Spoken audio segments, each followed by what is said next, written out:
Wooden touch Bhanwarnath Azamgarh, a complete hardware store. हमारे यहाँ branded plywood, flush door, designer door, PVC door, formica, fancy hardware, kitchen की chimney एवं modular kitchen की exclusive range उपलब्ध।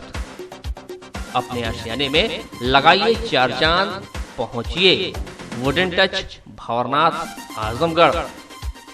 नमस्कार, ABC channel में आपका स्वागत है। मैं हूं सचिन श्रीवास्तव और आप मेरे साथ देखेंगे आजमगढ़ से जुड़ी खबरें। आइए नजर डाल लेते हैं आज की खास खबरों पर। आजमगढ़ के निजामाबाद थाना क्षेत्र के खुदादातपुर में आम बेचने के दौरान आम की क्वालिटी को लेकर हुए विवाद में पड़ोसी ने युवक को गोली मार दी। गोली लगने से घायल युवक की अस्पताल ले जाते समय मौत हो गई।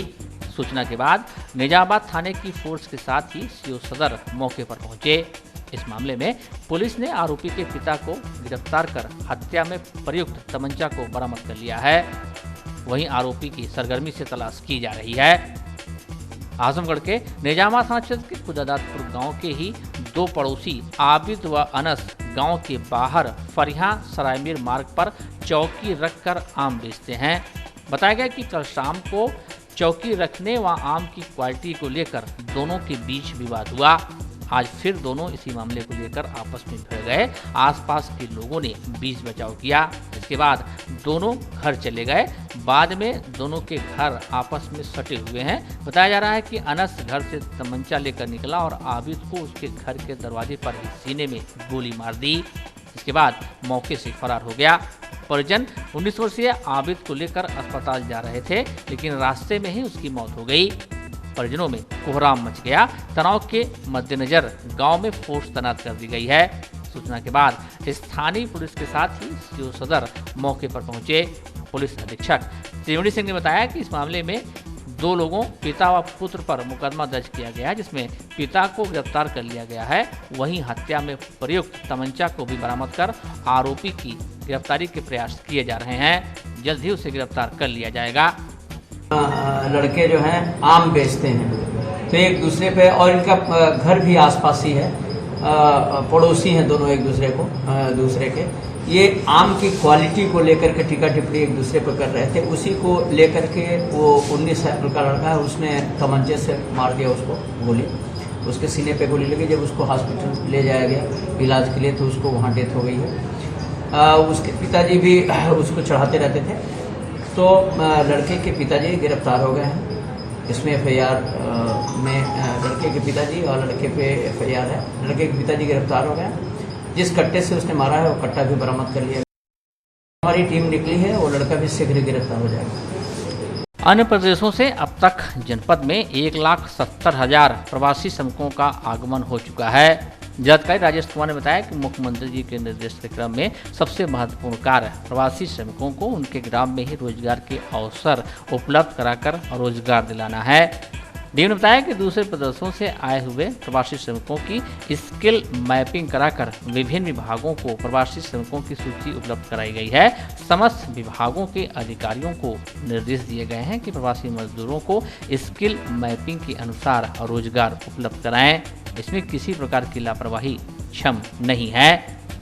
आगे जानकारी बताया कि मनरेगा के अंतर्गत 2020-21 में 17.19 लाख मानव दिवस सृजन करने का वार्षिक लक्ष्य है, जिसमें 15 जून तक मानव दिवस सृजित करने का लक्ष्य 16.33 लाख है, जिसके सापेक्ष 15 जून तक 25.31 लाख मानव दिवस सृजित कर रोजगार दिया गया है, जो लक्ष्य के 155.01% है।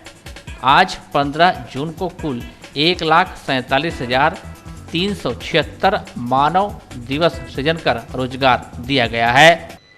जनपद आजमगढ़ में मनरेगा के तहत रोजगार उपलब्ध कराने का जो शासन द्वारा 20-21 वित्तीय वर्ष के लिए लक्ष्य दिया गया है, वो 70,19,077 मैंडेज का वर्क उपलब्ध कराने का दिया गया है और 15 जून तक 16,33,266 मैंडेज कार्य कराना था, जिसके सापेक्ष आज 15 जून तक 25,31,783 लोगों को इतने मैंडेज का रोज़गार उपलब्ध कराया गया, जो कि 155% है।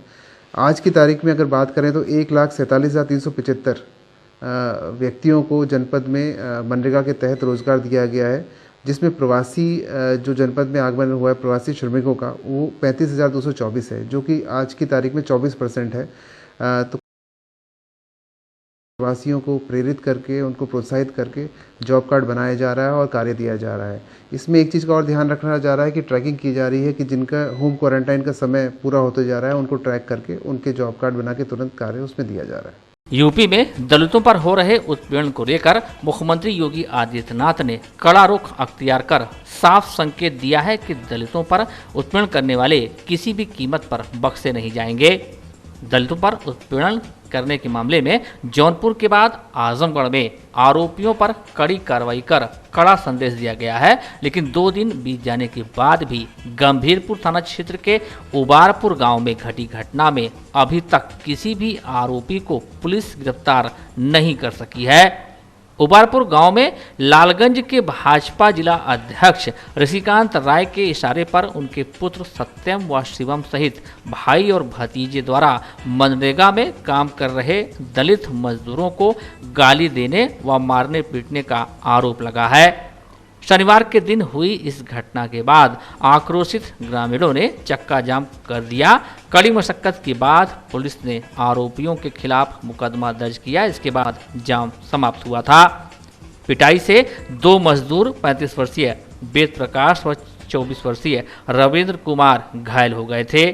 परिजनों का आरोप है कि उन्हें ट्यूबवेल पर ले जाकर पीटा गया और जाति सूचक शब्दों के साथ गाली गलौज किया गया। मामला सत्तारूढ़ दल के जिला अध्यक्ष से जुड़ा होने के कारण मुकामी पुलिस ने मामले को दबाने की पूरी कोशिश की, लेकिन पीड़ित दलितों ने जब चक्का जाम कर दिया तो मजबूरी में मुकदमा दर्ज किया गया।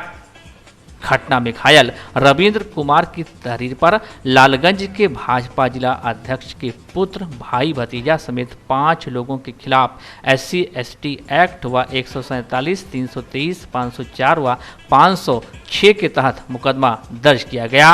मामले में पीड़ितों ने NSA व गैंगस्टर एक्ट में कार्रवाई की भी मांग किया। पप्पू प्रधान के लड़का सब लोग मिल के हमारे भाई को बहुत मार मरले। अच्छा। हीरू नाम है, करिया नाम है, सत्यम नाम है, बहुत लोग सब लोग मिल के बहुत मार मरले। मेरी बस्ती एकदम फूटे काप में का ठाकुर हमें देखा का मतलब फूटिया सबके गरीब ना सब रह सके ना, सब लोग लपट के मरना, सबके दौरा दौड़ा मार के केहू लोग ना छोड़ा। हमारे भाई को बहुत बहुत मारे। कौन कौन? उसका भतीजा 2-3 और था।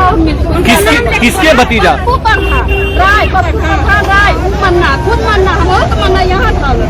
अच्छा। यही लगा था वो तो पकड़ के छलाना, वही ने पसंद किया उसका लोग पटा मन्ना लगाना, वो लोग लपट के मारा। अच्छा। तीनों भाई के चाचा लगन उन्होंने।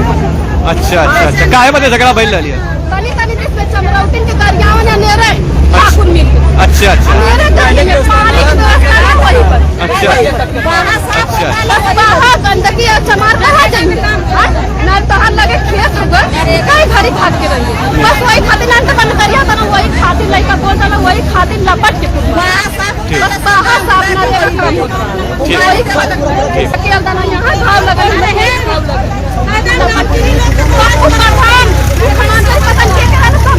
घटना के 2 दिन बीत जाने के बाद भी पुलिस किसी भी नामजद आरोपी को गिरफ्तार नहीं कर सकी है। पुलिस अधीक्षक त्रिवेणी सिंह का कहना है कि अभी विवेचना चल रही है, इसके बाद आगे की कार्रवाई की जाएगी। अभी हमारी विवेचना चल रही है, विवेचना से जो तथ्य प्रकाश में आए हैं उसके अनुसार कार्रवाई। सर, उसमें ये भी सामने आ रहा है कि जैसे वो दलित समुदाय के समाज के लोग हैं, उसमें NSA और गैंगस्टर की मांग उठ रही है उससे तरफ से कि लगाया जाए, जैसे महाराज की घटना में लगा था।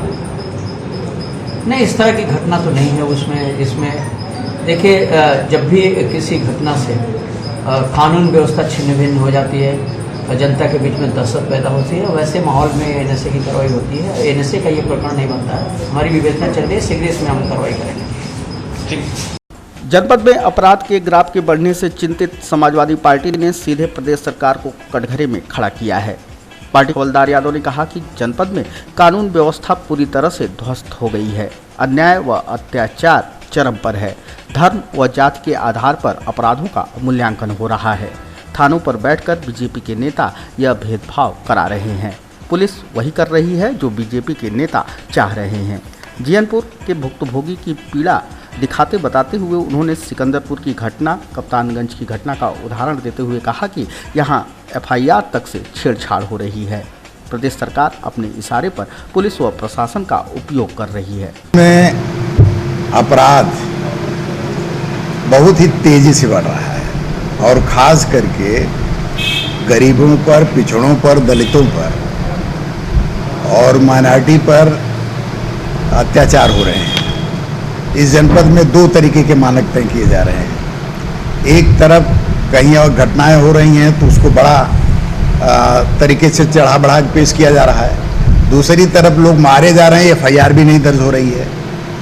तो आज स्थिति देखिए, अभी ये लोग जीयनपुर के हैं, अपनी उंगली दिखाओ, बहुत देखो, ये मारपीट में इनकी उंगली छटक गई है और इसके बावजूद भी एफआईआर नहीं दर्ज हुई। इनको 151 में चालान कर दिया गया और दूसरी तरफ एनएसए लगाने की बात की जा रही है। सबसे बड़ी बात ये अखबार है आपके सामने, अमर उजाला हिंदुस्तान, जिसमें यह कहा गया कि छेड़छाड़ की घटना को लेकर के सिकंदरपुर गांव में ये घटना घटी। वहां से सब लोग गए, फोर्स गई, सारी चीज़ें हुई, लेकिन एफआईआर में कहीं भी मुद्दई ने छेड़छाड़ की घटना का जिक्र ही नहीं किया। हम लोगों ने पूछा वहाँ पर तो उन्होंने कहा ऐसी कोई घटना हुई ही नहीं। इससे यह स्पष्ट है कि यह वोट की राजनीति के लिए, दलित के वोट पाने के लिए मुख्यमंत्री जी, योगी जी पुलिस और प्रशासन का इस्तेमाल कर रहे हैं और तमाम घटनाएं हो रही जनपद में दलितों के साथ। मैं आप लोगों को लिस्ट दे रहा हूं और तमाम लिस्ट आप लोगों को दे दूंगा, लेकिन उसमें कार्रवाइयां नहीं हो, कोई गिरफ्तारी नहीं हो रही है। कप्तानगंज थाने में वाजिदपुर गांव में घटना 307 की हुई, गोली लगी, लेकिन इसके बावजूद भी अभी गिरफ्तारियां नहीं हो पा रही। तो यह निश्चित तौर पर भारतीय जनता पार्टी के लोग ये दहशत फैला रहे हैं, भय का वातावरण फैला रहे हैं। लोगों को जबरदस्ती, लोगों के साथ अन्याय हो रहा है। पार्टी के सभी नेता थानों पर बैठ करके जिसका चाहते हैं उसकी रिपोर्ट लिखी जाती, जिसका नहीं चाहते नहीं रिपोर्ट लिखी जाती।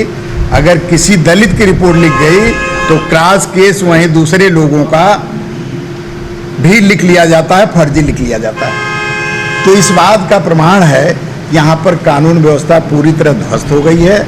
यहाँ पर केवल भारतीय जनता पार्टी के नेता जो चाह रहे हैं वही हो रहा है और सारी जनता एक तरफ, भारतीय जनता पार्टी के नेता एक तरफ हैं। ये आज आजमगढ़ में चल रहा है।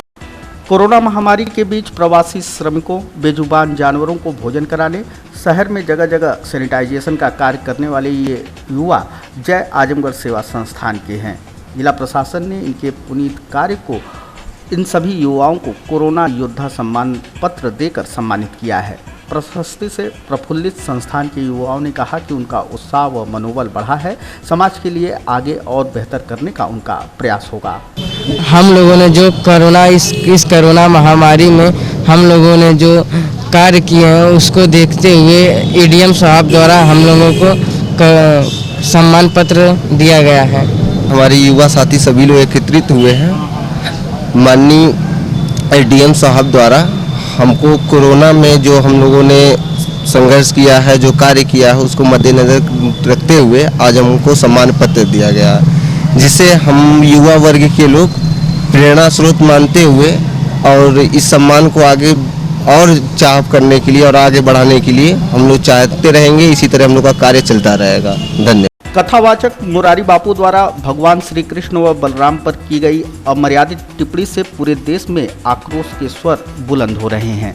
जनपद में राष्ट्रीय यादव सेना ने सोमवार को पुलिस अधीक्षक को ज्ञापन सौंप मुरारी बापू के खिलाफ एफआईआर दर्ज किए जाने की मांग की। यादव सेना के जिला अध्यक्ष रमेश कुमार यादव ने कहा कि मुरारी बापू ने न केवल यदुवंश शिरोमणि योगीराज श्री कृष्ण पर बल्कि हिंदू आस्था पर भी प्रहार किया है। समाज को ऐसे लोगों का तिरस्कार करना चाहिए। पुलिस अधीक्षक को सौंपे ज्ञापन के माध्यम से उन्होंने मुरारी बापू के खिलाफ कठोर कार्रवाई की मांग की है। लोगों का यही मामला है कि कथावाचक मुरारी बापू जो लाइव टीवी कास्ट के माध्यम से हमारे यदुवंश शिरोमणि श्री कृष्ण पर आपत्तिजनक टिप्पणी किए हैं और उन्होंने यह वक्तव्य दिया है कि श्री कृष्ण दारू पीते थे, उनका परिवार और श्री कृष्ण चोरी करते थे। कहीं न कहीं यह आपत्तिजनक टिप्पणी हमारे हिंदू समाज के लिए ठेस पहुंचाती है। इसके लिए हम लोग यहाँ पे श्रीमान पुलिस अधीक्षक महोदय के द्वारा ज्ञापन देंगे और मुरारी बापू पर कठोर कार्रवाई की मांग करते हैं। मामला हम सबों के धार्मिक भावनाओं से जुड़ा हुआ है। आज वह माफ़ी भी मांग लिए हैं मुरारी बापू। अगर कहीं न कहीं उनके रास्ते पे आने लोग भी चलने का काम करेंगे, जब तक उनके ऊपर कठोर कार्रवाई नहीं होगी तब तक वो लोग सुधरने वाले नहीं।